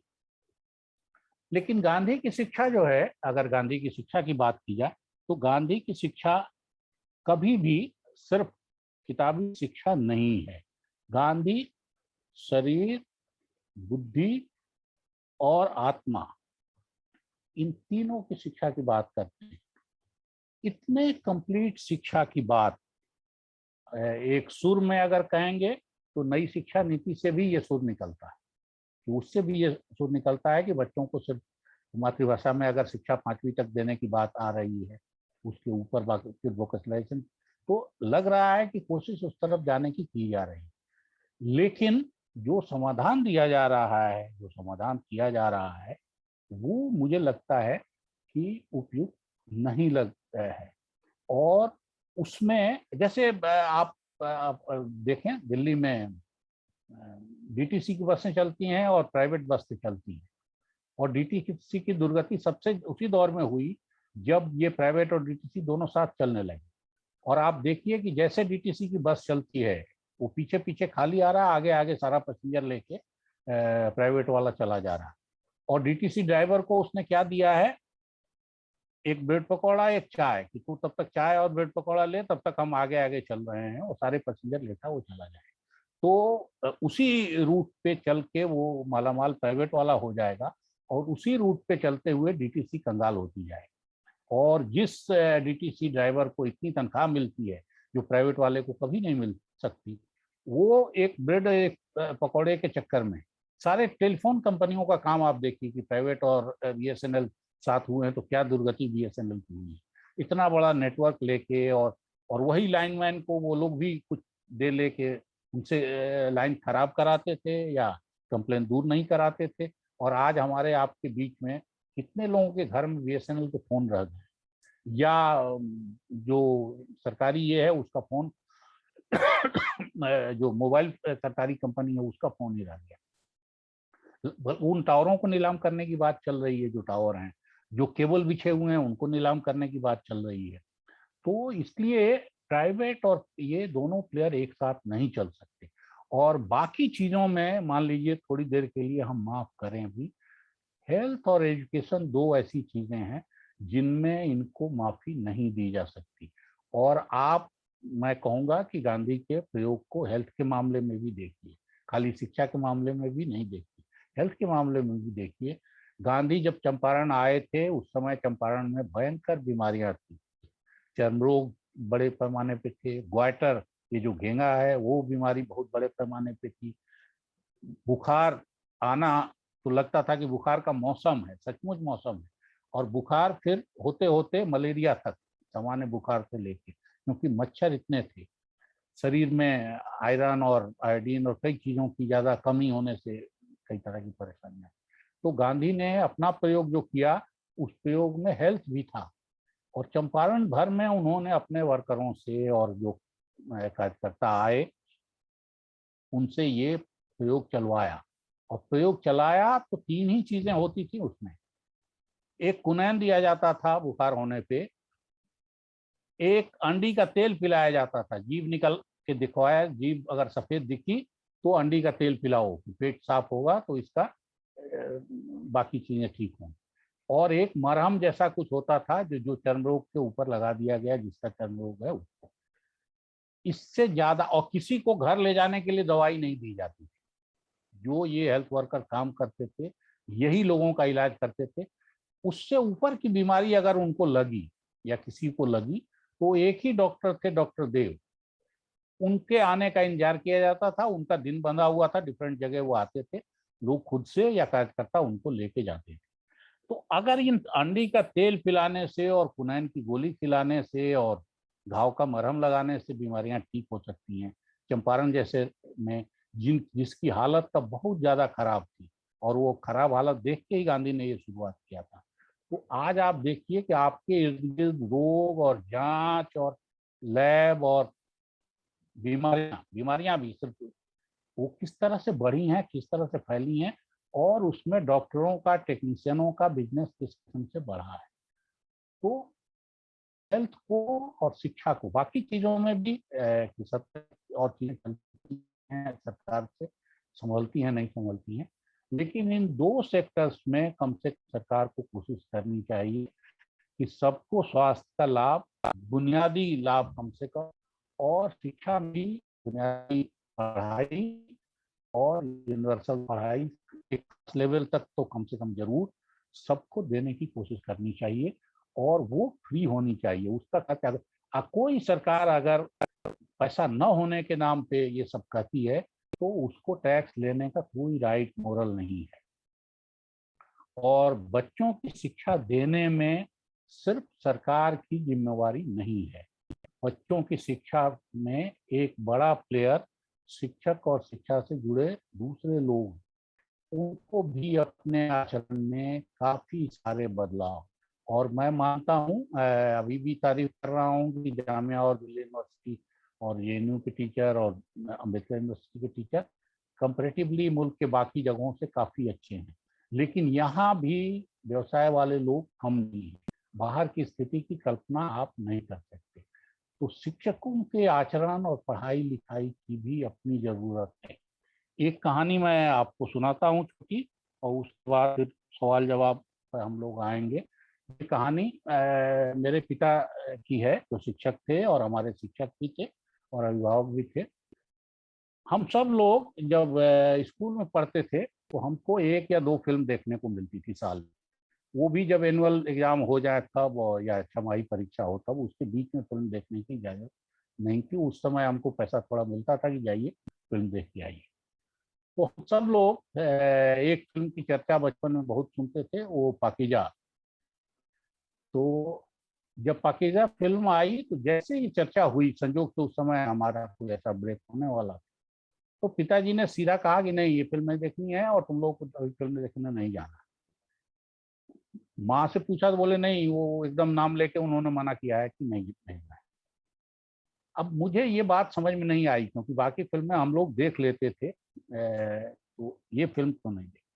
पिताजी कभी फिल्म देखते हों ये हमारी कल्पना में नहीं था कि वो फिल्म देखने जाएंगे। अभी इस घटना के करीब 40 साल बाद पिताजी के एक साथी वहाँ शिक्षक थे, उनका बेटा भी दिल्ली में है। तो हम लोग गए, अभी वो आए थे यहाँ तो उन्होंने हमको बुलवाया, हम गए उनसे मिलने। वो ऐसे ही कोई बात चलने लगी तो उन्होंने कहा कि ऐसे थे तुम्हारे पिता कि हम लोग को भी फिल्म देखने में डांटते थे कि तुम लोग शिक्षक को भी फिल्म देखते हो और खाते हो ये सब। तो फिल्म विल्म खैनी तो हम लोग नहीं रोक सकते थे क्योंकि बहुत ज्यादा खाना खैनी कई बार दिन में खाते, लेकिन क्लास में नहीं खाएं, बाहर के बच्चे देखते होंगे, लेकिन फिल्म भी हम लोग कभी कभार देखते थे। उन्होंने उन्होंने सिर्फ एक फिल्म देखी, हम लोग कहाँ गए, कई लोग एक साथ थे तो जबरदस्ती उनको हमने पाकीजा फिल्म दिखाई। तो मुझे अपने पाकीजा न देखने का, क्योंकि वो एक वेश्या के जीवन पे था, तो अपने हम लोग के पाकीजा देखने पर जो रोक लगी उसका रहस्य 40 बरस बाद पता लगा। और ये भी लगा कि अच्छा पिताजी ने ये फिल्म देखी थी। वो फिल्म पाकीजा फिर हमने देखी बाद में कहीं और, मैंने अब, लेकिन उस समय हमको पाकीजा देखने को नहीं मिला क्योंकि पिताजी को लगा कि ऐसी नहीं चाहिए बच्चों को। तो ऐसे शिक्षक अगर हैं और ऐसा उदाहरण अगर पेश करते हैं तो गांधी जो बातें कहते हैं उन सब में, जैसे ये स्वास्थ्य सफाई, इन सब में हमने देखा है अपने स्कूल के शिक्षकों को। और बल्कि मैं तो बड़ा हैरान था, हमारा स्कूल काफी बड़ा था और उसमें काफी सारी चीजें बनी, बिल्डिंग बने और बंजर पड़ा हुआ था पूरा। जब शास्त्री जी ने एक शाम खाना छोड़ने का और अन्न उत्पादन का ये किया तो हमारे जो शिक्षक थे जो वहाँ खेती बागवानी देखते थे, उन्होंने सारे लोगों से कहा जो लोग वहाँ रहते थे क्वार्टर में, कि आपके आसपास जितनी जमीन है वो आप तोड़वा के और उसमें सब्जी वगैरह उगाना शुरू करिए। हम और जिन लोगों ने आलस किया, क्योंकि तब ये बहुत आसान नहीं माना जाता, उसको उन्होंने मजदूर भेज के उसका खेत जोतवा करवा दिया और कहा कि ये मजदूरी मैं दूंगा अगर तुम लोग नहीं दोगे। बाद में अपने ही 10 साल 8 साल में ही हमने ये तमाशा देखा कि एक एक इंच जमीन के लिए आपस में लड़ाई होने लगी। ये अमरूद का पौधा तुम्हारी जमीन पे है, ये हमारे पे है, इसका फल आधा इधर। तो हर चीज को वो व्यवहार में करके देते थे, दिखाते थे। जो बायोलॉजी के शिक्षक थे, रात में 10 बजे भी अगर कहीं सांप निकला और तो उसको बच्चों के लिए रखना है संभाल के, केमिकल में डाल के उसको चीर के उसका पेट साफ करके, तो वो तुरंत उस समय फिर उनको ये नहीं लगता था कि अब ये ड्यूटी का समय खत्म हो गया है। तो शिक्षक इस तरह से, शिक्षकों की भी जिम्मेवारी है और शिक्षा का मतलब किताब भर का नहीं है। और अगर किताब भर का होगा, सिर्फ कैरियर बनाने भर का की चीज शिक्षा रह जाएगी, तो शिक्षा का ये जो निजीकरण और जो बाजारीकरण है ये भी नहीं रुकेगा। और फिर शिक्षा समाज में बराबरी लाने का, प्रतिभा सामने ले आने का माध्यम बनने की जगह गैर बराबरी लाने का, प्रतिभाओं को मारने का भी माध्यम बन जाएगी, जो किसी का लक्ष्य नहीं होगा, कम से कम इस नई शिक्षा नीति का लक्ष्य तो नहीं है। तो इसी के साथ मैं अपनी बात खत्म करता हूँ और मैं चाहूँगा कि कुछ सवाल हों तो, या कुछ टिप्पणी आपकी तरफ से आनी हो तो वो भी उसका भी स्वागत। बहुत बहुत धन्यवाद सर। आज के संदर्भ में गांधी जी के शिक्षा दर्शन से संबंधित विचारों को सुनना और शिक्षा के क्षेत्र में उनके द्वारा किए गए प्रयोगों को फिर से जानना समझना बहुत उपयोगी और जरूरी हो गया है। और इसी अर्थ में आज का आपका यह वक्तव्य काफी महत्वपूर्ण और सार्थक वक्तव्य है। और आपकी बातों को सुन के लगा कि गांधी का जीवन खादी की जटिल बुनावट वाली चादर की तरह था। शैक्षिक चिंतन के प्रति उनका योगदान भी लगभग उसी तरह का था। वह इस जटिल बुनावट का ही एक हिस्सा मालूम सा होता है।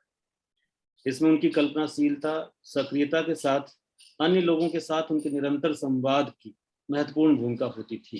जैसा कि आपने भी उल्लेख किया कि सन 1947 में जब नई तालीम या बेसिक शिक्षा को लेकर के मीटिंग हुई, उसमें जाकिर साहब ने आपत्तियां कुछ जाहिर की, तो झटके से उन्होंने आपत्ति स्वीकार कर लिया। न सिर्फ आपत्ति स्वीकार की बल्कि आगे इससे संबंधित जो भी विचार विमर्श हुए थे उसका अध्यक्ष भी उन्हीं को बना दिया। संवाद के माध्यम से शिक्षा के बारे में नई नई बातें सोचना और उन्हें व्यावहारिक रूप देने का प्रयास करना गांधी की शिक्षा संबंधी समझ की, शिक्षा दर्शन के का एक केंद्रीय तत्व था। जैसा कि आपने बताया, ये महत्वपूर्ण बात है कि गांधी अपने आप में कोई प्रशिक्षित शिक्षा शास्त्री, शिक्षा के दार्शनिक नहीं थे। और शायद यही कारण है कि उनके शिक्षा संबंधी विचारों के केंद्र में किसी सैद्धांतिक का उभर कर सामने आते हैं और पब्लिक से जुड़कर, लोगों से जुड़कर, शिक्षा लेने वाले और शिक्षा देने वाले से जुड़कर शिक्षा का स्वरूप कैसे गढ़ा जा सकता है और शिक्षा समाज से पैदा हो, सिर्फ सिलेबस के द्वारा शिक्षा न दी जाए, ये विचार उनके शिक्षा संबंधी चिंतन के केंद्र में थे। ये जानने की बात है। आज जबकि ऐसा होता है कि स्टूडेंट्स यानी कि छात्र लगातार पहली क्लास से लेकर बीए ऑनर्स की डिग्री पा लेते हैं और फिर भी जब वो कॉलेज के दरवाजे से बाहर निकलते हैं तो उनके सामने यही प्रश्न रहता है कि अब जीवन के लिए मैं क्या करूं, अब जीवन जीने के लिए मेरे रास्ते क्या होंगे। उस संदर्भ में अगर गांधी को याद करें तो बार बार इस बात पर बल देते हैं कि आप शिक्षा का स्वरूप कुछ इस तरह से गढ़ें कि छात्र करके सीखे। हुनर, शिल्प का शिक्षण वो शुरुआती दौर से ही उसको केंद्र में रखने के लिए कहते हैं। जैसा कि आपने कहा कि वो एक ऐसा परिवेश शिक्षा का बनाते थे, एक ऐसा तालीम की व्यवस्था करते थे जिसमें छात्र लगभग आत्मनिर्भर होते थे, अपना काम करके अपने लिए पैसा भी अर्जित कर लेते थे और शिक्षित भी होते थे, रहते थे लगातार। तो उसमें सिर्फ शिक्षा ज्ञान का या सिद्धांत का या विचारों का उन्हें नहीं मिलती थी, बल्कि हुनर का, कौशल का, शिल्प की भी शिक्षा साथ साथ में मिल जाती थी। यानी शिक्षा समग्र रूप से जीवन विकास का माध्यम बन जाया करती थी।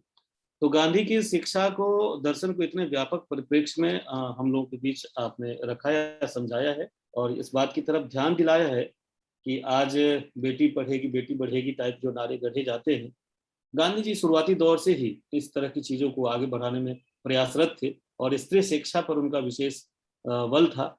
और आपने ये भी बताया कि प्रयोगशीलता गांधीवादी शिक्षा दर्शन के महत्वपूर्ण पहलुओं में से एक था और शिक्षा के व्यावसायिक पक्ष और उसके अनुप्रयोग को बार बार वो फोकस करते थे। एक बड़ी बात आपने ये भी कही कि गांधी का सपना था, जो आज भी शायद आपने ठीक कहा कि आज भी सफल नहीं हुआ है, ग्रामीण विश्वविद्यालय खोलने का। ग्रामीण विश्वविद्यालय शिक्षा दर्शन उनका था जिसमें उनकी ये कोशिश थी कि भारत के स्थानीय कौशल को बढ़ावा देते हुए विभिन्न क्षेत्रों में इनोवेशन को बढ़ावा दिया जाए, जो न सिर्फ स्थानीय उद्योगों को आगे बढ़ाएंगे बल्कि स्थानीय स्तर पर रोजगार के अवसरों को भी बढ़ाने का काम करेंगे। और इसका कारण यह था कि वे शिक्षा को उत्पादक, गुणात्मक और आत्मनिर्भरता, इन तीन गुणों से जोड़ कर देखते थे कि शिक्षा शुरुआती दौर से ही उत्पादक भी हो, गुणात्मक भी हो और आत्मनिर्भरता को भी बढ़ावे दे। इवन शिक्षार्थी की आत्मनिर्भरता को बढ़ावे दे, न कि 22 साल की उम्र में या 20 साल की उम्र में जब ग्रेजुएशन करके डिग्री करके निकले तब सोचे कि अब मैं व्यावसायिक रूप से या अपने जीवन के लिए क्या कर गुजर सकता हूँ, बल्कि शुरुआती दौर से ऐसा प्रशिक्षण मिले कि वो व्यावसायिक आत्मनिर्भरता का भाव भी उसके भीतर पैदा हो। इन अर्थों में आज के समय में नई शिक्षा के संदर्भ में आपने इस बात को जोड़कर दिखाया और कई पहलू आपने बताए कि जिसे शिक्षा नीति 2020 स्वीकार करता है और आगे बढ़ाने की बात करता है। गांधी जी उसकी शुरुआती परिकल्पना करने वालों में से एक रहे हैं। तो इस संदर्भ में नई शिक्षा नीति और गांधी का शिक्षा दर्शन कैसे आपस में एक दूसरे से संबद्ध है और कैसे एक दूसरे को प्रेरित और प्रोत्साहित भी करता है, और कुछ अर्थों में गांधी के सपनों का जिक्र करते हुए नई शिक्षा नीति हमें आगे बढ़ने की प्रेरणा देता है। और आपने ये भी कहा और ये संदेह भी जाहिर किया, बल्कि संभावना भी देखी आपने कि शिक्षा का दर्शन बहुत अच्छा है, बहुत अर्थों में नया भी है और ये फलीभूत हो तो ये अच्छी बात है, लेकिन जो प्रयास और प्रक्रिया दिखाई देती है उसमें फलीभूत होने की संभावना के प्रति एक संदेह का भाव भी दिखाई देता है। इन तमाम अर्थों में आपने गांधी शिक्षा दर्शन और नई शिक्षा नीति को जोड़कर हमारे सामने अपनी बात रखी, इसके लिए सर आपका बहुत बहुत आभार। हमारे एक मित्र हैं, सहभागी मित्र हैं, अगर आप कहें तो कुछ टिप्पणियां और प्रश्न हैं जिनको मैं आपके सामने रखूं। जी सर, बहुत बहुत धन्यवाद सर। हमारे सहभागी मित्र हैं अनिल कुमार सिंह, वे लिखते हैं, गांधी जी की शिक्षा नीति की वजह से उनके अपने बच्चे ही नहीं पढ़ पाए, फिर हम क्यों गांधी मॉडल को अपनाने की सिफारिश करते हैं। ये उनका प्रश्न है अनिल कुमार जी। गांधी के बच्चे नहीं पढ़े नहीं, ये कहना मुझे लगता है अन्याय है आपकी अपनी शिक्षा के प्रति भी और गांधी और उनके बच्चों के प्रति भी। गांधी का कोई बच्चा अशिक्षित रह गया हो और किसी का ज्ञान कम हो जो देश का सबसे बड़ा अखबार था उस जमाने में, और अभी हाल तक दिल्ली का सबसे बड़ा हिंदुस्तान है, उसके सबसे ज्यादा समय तक संपादक रहे देवदास जी। ये यहाँ तो काम करते रहे तो करते रहे, बाद में जब उनको लगा कि हमको खर्च के लिए, परिवार के खर्च के लिए काम करना चाहिए, तो टाटा ग्रुप में वो सबसे ऊंचे दर्जे के मैनेजरों में एक हुए। जो दूसरे बेटे थे मणिलाल, उन्होंने सारा ही आश्रम चलाया, दक्षिण अफ्रीका का सारा जीवन उसमें लगाया। और सिर्फ आश्रम नहीं चलाया, जो गांधी के अखबार थे चलाया। और अगर आप बारीकी से उन अखबारों की चर्चा और गांधी के कामकाज की चर्चा देखेंगे तो आपको एक ऐसा विस्तार उसमें दिखाई देगा जो गांधी से आगे की चीज है। जैसे गांधी दक्षिण अफ्रीका में रहते हुए लड़ाई को उन्होंने हिंदुस्तानियों की लड़ाई तक सीमित रखा था। मणिलाल जी ने और गांधी के आश्रमों ने, उनकी देखरेख में गांधी के आश्रमों ने और गांधी के अखबारों ने उस लड़ाई को सारे कमजोर और गरीब लोगों की लड़ाई का हिस्सा बनाया। वहाँ के स्कूलों में ब्लैक बच्चों को दाखिला देना, जुलू बच्चों को ये सब उन अखबारों का नाम ओपिनियन किया गया, क्योंकि इंडियन सच नहीं रखना है। तो उस परंपरा को जीवितना, उसको आगे बढ़ाना, उसको विस्तार देना, अगर अनपढ़ मणिलाल कर सकते हैं आपके नजर में, तो आपके नजर का दोष है, मणिलाल का दोष नहीं है। मणिलाल ने इसका मतलब बहुत ज्यादा पढ़ाई की, बहुत ज्यादा ज्ञान उनमें था और बहुत समझदारी थी। ये रामदास जी में भी था, देवदास जी में भी था। देवदास जी ने जामिया में पढ़ाया बगैर डिग्री के, उस तरह की डिग्री, गांधी के स्कूलों में पढ़ाया, और उसके बाद वो यहाँ।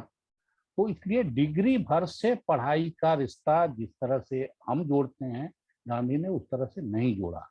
और दर्जा पास होने को वो शिक्षा नहीं मानते थे, किताबों के ज्ञान को शिक्षा नहीं मानते। सिर्फ वो सब किताबों खुद पढ़ी पढ़ाया, ऐसा किताबों से कोई बैर नहीं है, लेकिन किताबी ज्ञान भर को वो नहीं मानते थे।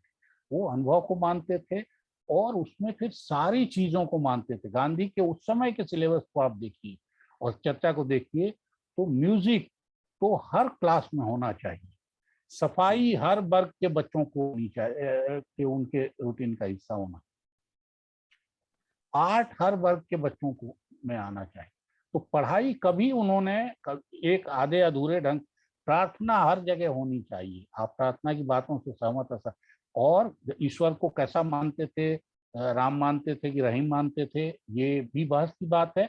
और आप राम रहीम न माने तो भी सत्य को सबसे ऊपर मानते थे, सत्य को ही ऊपर नहीं मानते थे। वो और भी चीजें हैं, अगर आपको इसमें भी आस्था नहीं हो तो आपको इस बात में आस्था होनी चाहिए कि सामने वाला बदल जाएगा, उसमें सद्गुण हैं, उसमें दुर्गुण हैं। अगर ये समाज के और लोगों के सुधरने में आस्था हो तो ये भी आपके लिए उतने ही बड़ा प्रमाण है आस्तिक होने का और सत्य को मानने का। तो गांधी ने इन सब परिभाषाओं को सिर्फ बनाया बिगाड़ा नहीं, उन्होंने इस पे अमल करके दिखाया, अपने लोगों से अमल करके दिया। और ये आप खाली गांधी जी का परिवार बिगड़ना मत देखिए आप, बल्कि मैं तो कहता हूँ राजेंद्र बाबू के परिवार को देखिए। राजेंद्र बाबू के परिवार में मैं ढूंढने लगा तो कोई आदमी मैट्रिक पास नहीं, उन्होंने भी अपने सारे बच्चों को वैसे ही रखा। पटेल ने अपने सारे बच्चों को वैसे ही रखा। ब्रजकिशोर बाबू, प्रभावती किस स्कूल कॉलेज में पढ़ी थी? जेपी पढ़े थे अमेरिका से और उन्होंने पीएचडी तक किया। और प्रभावती कहीं, लेकिन प्रभावती कहीं जेपी से कमजोर होंगी, ज्ञान में भी और आध्यात्मिक बल में भी, नैतिक बल में भी। प्रभावती की ताकत मेरे ख्याल जेपी से कम नहीं थी, ज्यादा ही थी। और गांधी तो सिर्फ शिक्षा ऐसे डिग्री मिलने का मामला नहीं है। और गांधी का एक बेटा जरूर बिगड़ा जिसमें गांधी का भी अपना रोल है, लेकिन उस बेटे का भी कितना बड़ा रोल है इसकी चर्चा अभी मैं नहीं करना चाहता इतने डिटेल में। लेकिन बेटे ने क्या क्या किया और किस किस किस्म से किया, और उसमें अशिक्षा का की भूमिका थी या शिक्षा की भूमिका थी, ये कहना थोड़ा मुश्किल है। सट्टा लगाना, किस किस्म के बिजनेस करना, फिर शादी करना, फिर क्या क्या चार्ज है उन सब की मुझे कोई हरलाल जी से ऐसा बैर नहीं है। लेकिन गांधी पर अटैक करने में हरलाल का सहारा लिया जाए, उनके बाकी 3 बच्चों का सहारा न लिया जाए, ये मुझे बहुत जचता नहीं। और हरिलाल तो 10वीं 12वीं की डिग्री वाले थे और मैट्रिक में फेल हुए 3 बार, गांधी के मना करने के बाद भी परीक्षा दी और फेल हुए। बाकी बच्चों ने तो वो भी नहीं किया, बाकी बच्चों को तो गांधी ने जो कहा उन्होंने सब किया। और गांधी के अपने बच्चे ही नहीं, उनके परिवार के जो जो दूसरा परिवार गांधी परिवार था, छगनलाल, मगनलाल, यमुना दास, ये 4 भाई थे, उनका सारा परिवार वैसे ही रहा। सबसे बड़ा फोटोग्राफर कनू उसी परिवार का है। आज भी अगर गांधी हम पहचानते हैं तो कनू के फोटोग्राफी से पहचानते हैं और दुनिया पहचानती है। तो कनू को फिर कहीं टेक्निकल शिक्षा तो कहीं लेने की जरूरत नहीं पड़ी, उसने फोटो कैमरा उठाया, खींचना शुरू किया और सीखता गया। और गांधी को भी उसने बेहतर ढंग से जाना, फोटोग्राफी को भी जाना। आज भी दुनिया को गांधी के फिल्मों की, छोटी नवाखाली की फिल्मों से लेकर सब कनू का किया हुआ है। तो इसलिए गांधी की शिक्षा को आप उस तरह से नहीं। अच्छा, और ये सिर्फ एक नहीं है, आश्रम का किस्सा आप मुझसे पूछिएगा। जैसे वहाँ जो पशु का विशेषज्ञ था सबसे बड़ा, जो आश्रम की गाय और इन सब की देखरेख करते थे, उनको कोई ऐसी शिक्षा नहीं थी, लेकिन वो जानवरों के सबसे बड़े जानकार उस जमाने के। चरखा के सबसे बड़े जानकार इंजीनियर नहीं थे वो, सब लोग सब ऐसे ही थे। जो गंगा देवी थी, जो पहली जानकार आई हूँ, वो सब गांव समाज से निकले लोग थे। और उस चरखे ने क्या किया, किसी मशीन का, जो मैनचेस्टर की मिलों की क्या दुर्गति की, ये हम सब जानते हैं।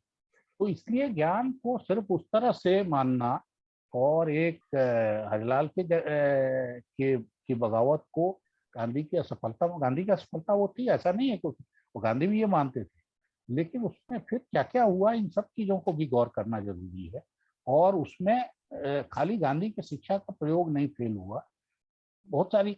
आप देखिए हरिलाल की बगावत कब की है। हरिलाल की बगावत 1918-21 तक की है असली, जिस दौर में गांधी खड़ा हो रहा था और मुल्क को खड़ा कर रहा था। पूरे मुल्क में कितने दौरे उसने किए और किस तरह थर्ड क्लास में उस समय यात्रा हुई होगी, और पूरे मुल्क में यात्रा करके पूरे मुल्क को एक कर दिया। कांग्रेस को 1.25 करोड़ मेंबर, 1.25 करोड़ रुपया, 25-30 लाख चरखा चलवा देना और कांग्रेस का सारा चरित्र ही बदल देना, और पहले ही आंदोलन से अंग्रेजों के लिए ये साफ कर देना कि भैया अब तुम्हारे दिन लग गए हैं, अब तुम जाने की तैयारी करो। उसमें हरिलाल एक जरूर बलि चढ़ गए। लेकिन ये वही दौर है जिसमें बाप बेटे में खटपट चल रही थी, उनका करस्पॉन्डेंस चल रहा था। उसमें गांधी को कितनी फुर्सत थी बेटा सुधारने में।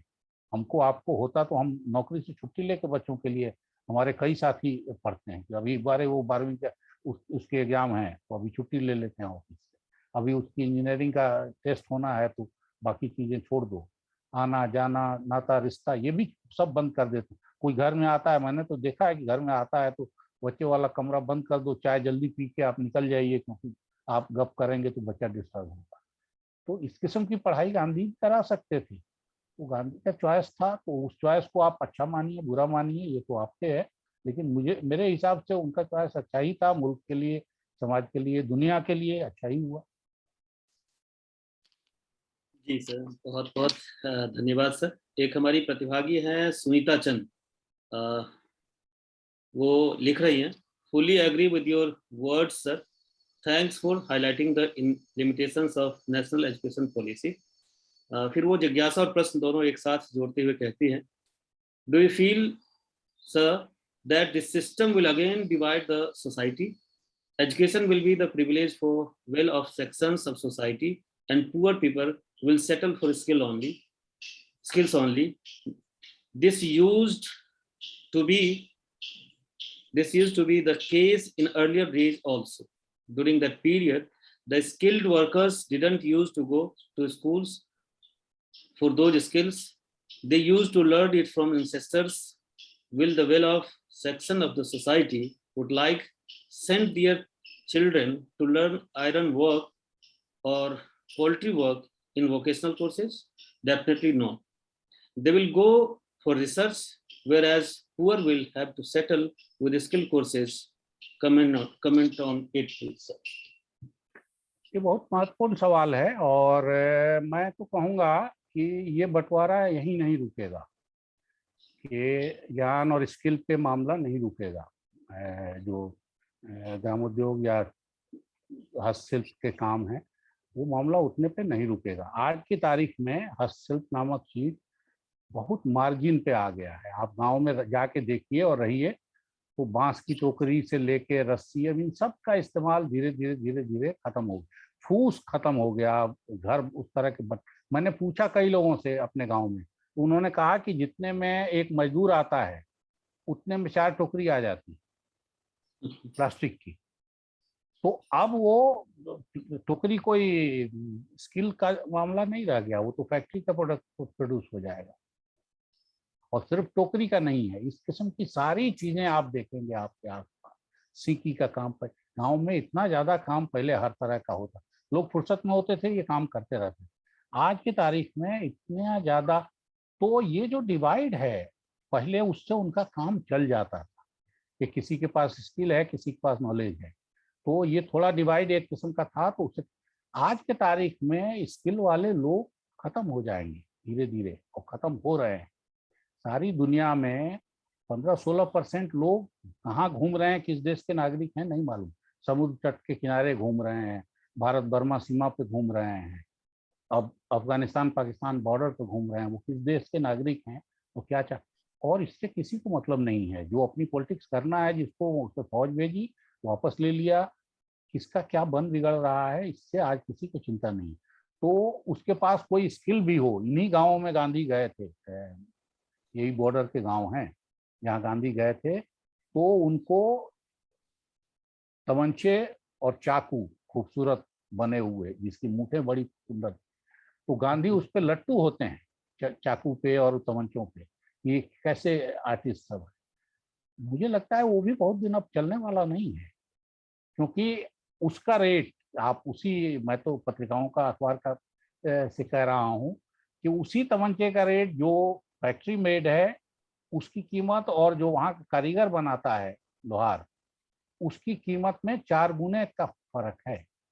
फैक्ट्री मेड कलाश्निकोव का जो रेट है, और जो वहाँ का कारीगर ठीक वही चीजें बना देता है, क्योंकि वो कौशल उनमें है, उसका रेट नहीं मिलता है। तो और सिर्फ एक बाजार का मामला नहीं है, आप अपने घर में फर्नीचर फला कंपनी का ले आएंगे, तब तो इंश्योरेंस वाले इंश्योरेंस कर देंगे।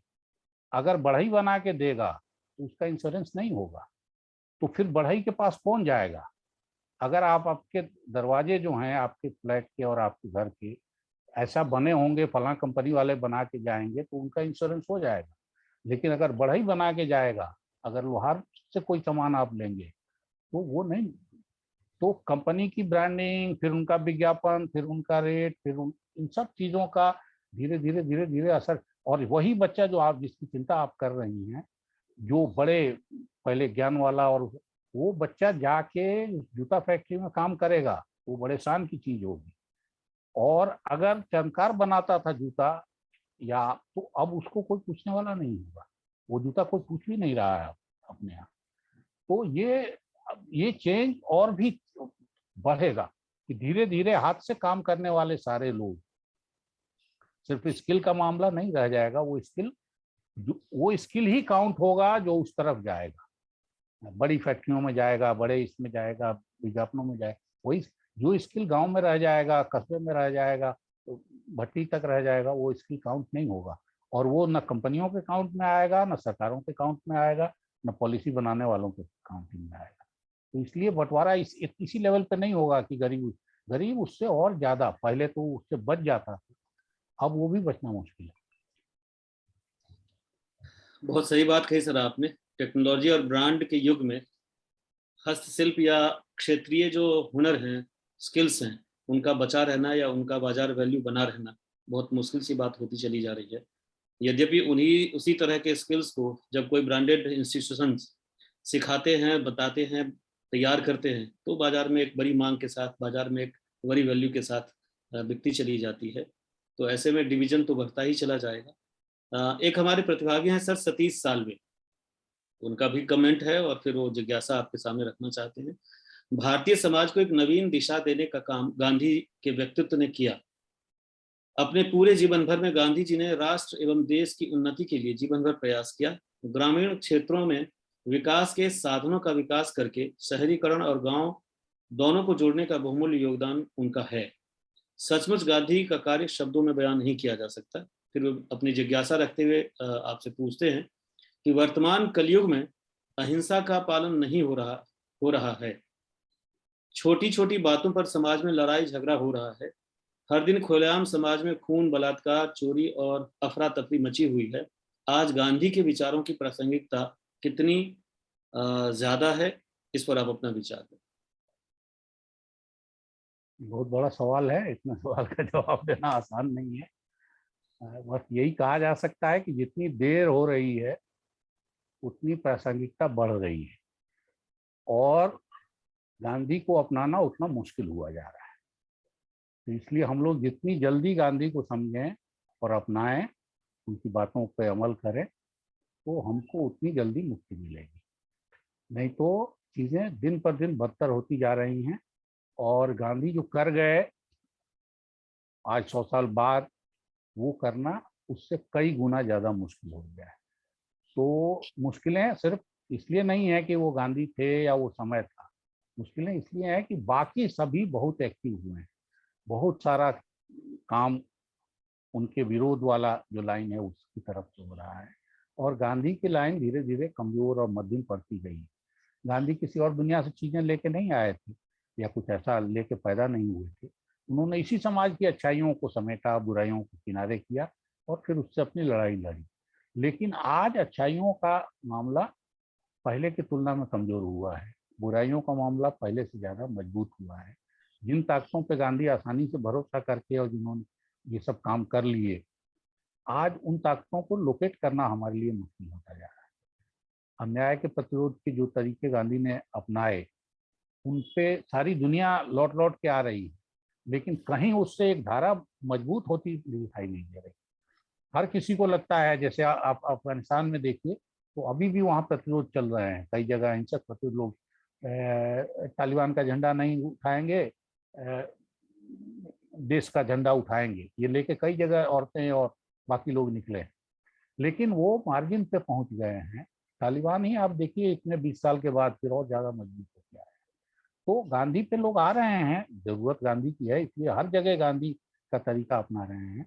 लेकिन वो तरीका, उसकी ताकत और उसकी वक़्त घटती जा रही है और जो दूसरी ताकतें हैं वो प्रबल होती जा रही हैं। तो इसलिए गांधी को अपनाने में हम जितनी देरी करेंगे, काम उतना मुश्किल होगा।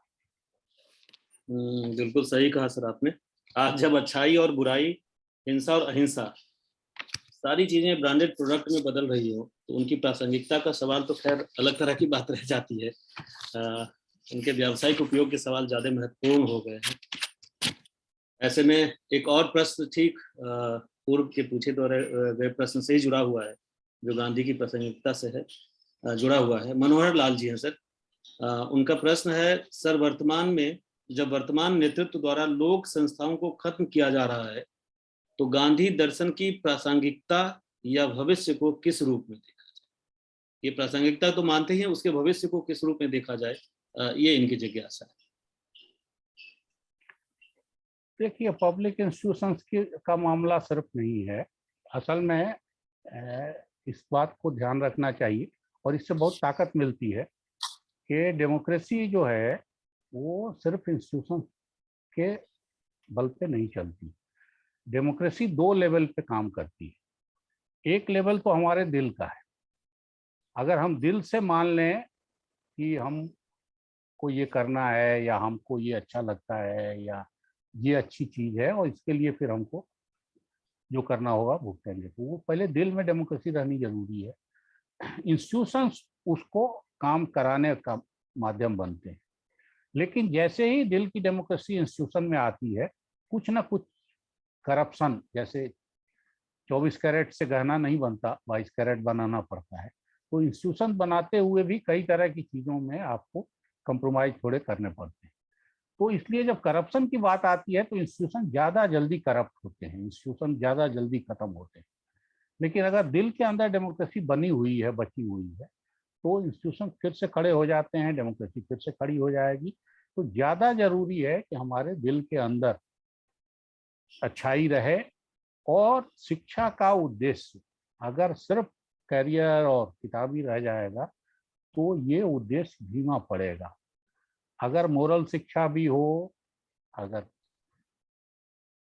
काम की व्यवहार की शिक्षा हो और ज्ञान की शिक्षा हो, गांधी शरीर, आत्मा और दिमाग तीनों की शिक्षा की बात करते हैं। खाली दिमागी शिक्षा रहेगी तो मामला अधूरा रहेगा, एक तरफा रहेगा। तो अगर सारी शिक्षा हो, अगर दिल हमारा मजबूत है तो इंस्टीट्यूशंस के करप्शन को हम आसानी से ठीक कर लेंगे।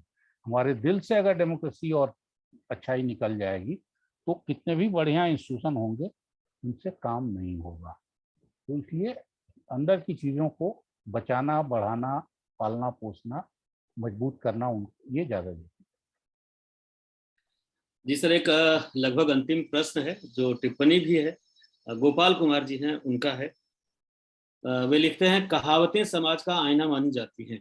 आजकल एक कहावत हम समाज में अक्सर सुनते हैं, मजबूरी का नाम महात्मा गांधी। वो कहते हैं कि सर मेरी जिज्ञासा है कि यह कहावत समाज में कैसे प्रचलित हो गई। आज गांधी जी मजबूरी के पर्याय कैसे माने जाने लगे। क्या आपको लगता है कि इस कहावत में कोई सच्चाई थी? नहीं, सच्चाई क्या होगी, लेकिन ये अपनी मजबूरी असल में गांधी के मत्थे डालने की बात है, बेसिक। जैसे अभी आप में से एक साथी ने पूछा, मेरे ख्याल अनिल जी ने, कि बच्चे हरिलाल पढ़ा, अपने बच्चे नहीं पढ़ा सके दूसरों को क्या पढ़ाएंगे। अब ये गांधी की कमजोरी नहीं है, कहीं ना कहीं हमारे मन की कमजोरी है। तो ये भी कि मजबूरी का नाम गांधी। अब कई दफे मैं दूसरी चीज है, गांधी के मामले में नहीं देखता हूँ, कई दफे मैं देखता हूँ हिंदी के मामले में लोग ऐसा ही कहते हैं, कई बार दलितों के मामले में ऐसा ही कहते हैं। तो अब दलितों की ताकत कम किसी से हो, उनकी अकल किसी से कम हो, उनका शरीर किसी से कम हो, वो किसी से कम काबिलियत, ये एक नहीं, मैंने लाखों उदाहरण हमारे सामने हैं। आप सरकार से लेके ब्यूरोक्रेसी, अपने अध्यापकों की टीम में, उसमें अयोग्य भी हैं तो पंडित भी अयोग्य हैं। तो इसलिए इस किस्म की ब्रांडिंग असल में हम अपनी कमजोरी के लिए करते हैं, हम किसी और। तो मजबूरी का नाम गांधी, ये असल में अपनी कमजोरी है, ये गांधी की कमजोरी नहीं। गांधी तो बहादुरी का ही नाम है, और बिना बहादुरी के गांधी की तो कोई बात ही नहीं, कोई बात नहीं चल सकती। एक भी गांधी की बात पे अमल करना, ये बहुत बहादुरी का। और कैसी बहादुरी गांधी ने की है इसकी चर्चा तो मैंने सारी दुनिया से, उपनिवेशवाद की विदाई और गैर बराबरी के चोट, अपने यहाँ की इतनी सारी, मैंने खाली मुल्क की आज़ादी नहीं, अपने से यहाँ की लगभग हर चीज पे गांधी ने कुछ ना कुछ किया है। और समान ढंग से ने, मैंने पढ़ाई लिखाई, स्वास्थ्य, हर चीज पे गांधी सक्रिय है। जहाँ कमजोरी दिखाई दी वहाँ उन्होंने काम किया। तो इसलिए वो बहादुरी का काम है। और एक दिन पट्टा चैन से नहीं बैठा भाई, कम से कम 50 साल उनके जीवन के, जिसमें एक भी दिन पिकनिक मनाना, छुट्टी मनाना, आज के तारीख में कुछ मौज कर लेना, ऐसा तो कभी, मैंने इवन जेल में है वहां भी वही बेचैनी दिखाई दे रही है, वहां भी उसी तरह से काम करते दिखाई दे। तो ऐसे आदमी के लिए ये कह दें कि वो बहुत मजबूर था, मजबूर होकर ऐसा काम नहीं किया जा सकता। ये भ्रम अगर किसी के दिमाग में है तो निकाल दे। वो दिल से बहुत मजबूत था, तभी वो ये सब काम कर सका और इस तरफ जा सका। कमजोर आदमी होता तो वकील होके अपना खा कमा रहा होता, इंग्लैंड गया वहीं जम के मौज मजे करता। तो इसलिए मजबूती का नाम गांधी है, मजबूरी का नाम गांधी। जी सर, बहुत बहुत आभार सर। आपने पहले तो इतना लंबा व्याख्यान दिया और फिर हमारे मित्रों सहभागियों के प्रश्नों का लगातार जवाब दिए, और गांधी के दर्शन के को बार बार किनारे किए जाने के प्रयासों को रेखांकित करते हुए आपने बताया कि पहले आप दिल से किसी विचार को, दिमाग से किसी विचार को स्वीकार करेंगे, तब उसके व्यावहारिक पहलू भी उभर कर आपके सामने आ सकते हैं। बहुत आभार सर। हमारे कॉलेज के प्राचार्य प्रोफेसर ज्ञानतोष कुमार झा सर मौजूद हैं। मैं सर से आग्रह करना चाहूँगा कि आज का ये अंतिम सत्र है और आपका व्याख्यान आज का अंतिम व्याख्यान है। इस व्याख्यान के बाद सर कुछ धन्यवाद परक टिप्पणी करते हुए कार्यक्रम को अंतिम दिशा दें। सर मैंने माइक। चाय वाय तो रह गई। चाय रह गई, पिछली 2 बार से चाय रह जा रही है। जरूर चाय के लिए अब आमंत्रित करूंगा आपको। धन्यवाद अरविंद जी, आदरणीय अरविंद मोहन जी और सभी प्रतिभागी। गांधी के शिक्षा दर्शन और राष्ट्रीय शिक्षा नीति पर। अरविंद, मेरी आवाज आ रही है? हाँ, अभी कट कट के आ रही है सर, थोड़ा सा। हाँ जी सर, आवाज आपकी थोड़ा कट कट के आ रही है। अच्छा अच्छा। हाँ, अब आ रही है। गांधी के शिक्षा दर्शन और राष्ट्रीय शिक्षा नीति को जोड़ करके जितने सहज ढंग से श्री अरविंद मोहन जी ने अपना व्याख्यान दिया है और गांधी को गांधी भाव से ही उन्होंने बताया है, ये सबसे बड़ी उपलब्धि है आज के इस व्याख्यान की और हम सब की, कि हमने गांधी को गांधी के उस भाव में सुना। कारण ये है कि हम लोग एक ही जगह के हैं, चंपारण के, और बल्कि गांव, हमारे गांव का 5-7 किलोमीटर का अंतर है। तो वहाँ जो हमारे संस्कार हैं, क्योंकि गांधी का चंपारण सत्याग्रह और सब लोग जानते हैं, और उसके बाद राष्ट्रीय आंदोलन की शुरुआत, तो वो कहीं न कहीं वो गांधी भाव हमारे संस्कार में है। में ये बातें बिल्कुल उभर करके सामने आई, जैसा कि लोगों ने प्रश्न भी किए और मैंने देखा या सुना है अभी कि गांधी जब थे यहाँ, तब भी जो गांधी को नहीं मानने वाले लोग थे या उनका विरोध करते थे, तो उनको उत्तेजित करने की कोशिश करते थे।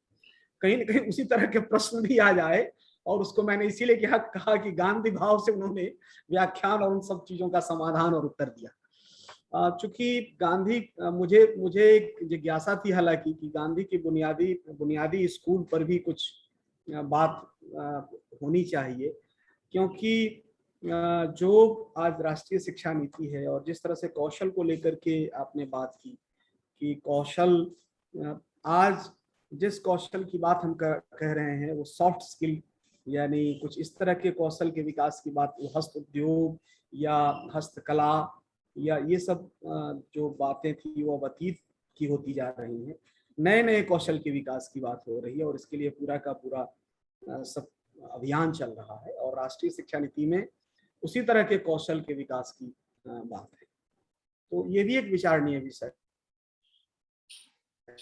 है। लेकिन जैसा कि मैं शुरू दिन से ये कह रहा हूँ कि कोई भी शिक्षण संस्थान या शिक्षा पर जब भी बात की जाएगी, आप समाज से कट के नहीं कर सकते। समाज की मूलभूत आवश्यकता और समाज से जोड़ करके ही आपको बात करनी होगी। आप करेंगे तभी शिक्षा नीति और शिक्षा, आप जो आप शिक्षा दे रहे हैं, शिक्षण आपका सार्थक होगा। तो ये चीजें हमें ध्यान में रखनी होगी, और आज के वक्तव्य में ये सब बातें हमें आई है, और गांधी के हवाले से भी हमको समझना और सीखना चाहिए। गांधी ने केवल एक राजनैतिक चिंतन और दर्शन ही नहीं दिया, बल्कि शिक्षा और समाज का और जीने का भी दर्शन दिया है। और वो कभी भी, जो लोग कहते हैं इसको खारिज कर देना चाहिए, कोई भी विचार और चिंतन समाज से और इतिहास से कभी खारिज नहीं होता है।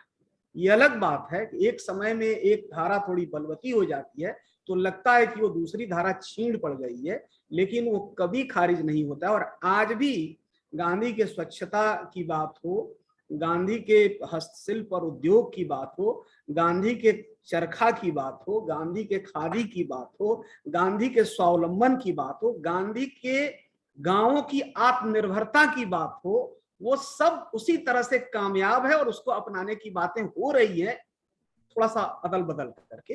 तो मैं समझता हूं कि गांधी आज भी उतने ही प्रासंगिक हैं और समीचीन हैं, और समय और समाज और इस देश की आवश्यकता है, देश नहीं गांधी विश्व की आवश्यकता है।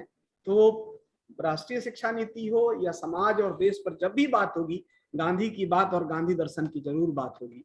मैं आदरणीय अरविंद मोहन जी का आभार व्यक्त करता हूं, अपने कॉलेज की तरफ से, मैं अपनी ऑर्गेनाइजिंग कमेटी की तरफ से, IQAC की तरफ से, कि उन्होंने हमारे आमंत्रण को स्वीकार किया और इतने महत्वपूर्ण विषय पर अपना वक्तव्य दिया, जो कि हम एक उत्कृष्ट शिक्षक बदलते समय में उसके लिए क्या चुनौतियां हैं, क्या संभावनाएं हैं, उसकी हम तलाश कर रहे हैं। और उसमें गांधी के हवाले से, गांधी के नजरिए से उन्होंने अपनी बात कही। मैं आपको साधुवाद देता हूं, आपका आभार व्यक्त करता हूं और आपके प्रति कृतज्ञता ज्ञापित करता हूं। बहुत बहुत धन्यवाद। अरविंद जी। जी सर, इंटरनेट थैंक यू, बहुत बहुत आभार अरविंद। जी सर, आवाज आ रही है सर। हाँ ठीक है, अब आप जी जी जी सर, जी सर, बहुत बहुत धन्यवाद सर आपके अमूल्य शब्दों के लिए। और आपने बहुत अच्छा याद दिलाया कि नई शिक्षा नीति और हमारी वर्तमान सरकार दोनों गांधी के बहुत सारे विचारों और मूल्यों को का निर्वहन करते हुए उनको पुनः समाज में स्थापित करने का प्रयास कर रही है। इसके लिए आपका बहुत बहुत धन्यवाद। सर, आपका सुचिंतित, व्यवस्थित, बहुत ही व्यावहारिक व्याख्यान सुनकर हम सब लाभान्वित हुए। इसके लिए पुनः आपका हृदय से आभार। IQSC सेल आत्माराम सनातन धर्म college, Ramanujan college, TLC Ramanujan college की तरफ से आपका हृदय से आभार। और सभी मित्रों का हृदय से आभार जो सुबह से लेकर अभी तक इस सत्र में बरकरार हैं, बने हुए हैं, उनका भी बहुत बहुत आभार। और टेक्निकल टीम का भी बहुत बहुत आभार। आज का सत्र यहीं खत्म होता है और कल का सत्र फिर सुबह 11:30 बजे कल के सत्र में हम लोग मिलेंगे। विनीता मैम, अगर कल के लिए या कुछ अलग से कोई उद्घोषणा हो तो प्लीज आप साझा कर सकती हैं। Vinita ma'am, Vinita ma'am.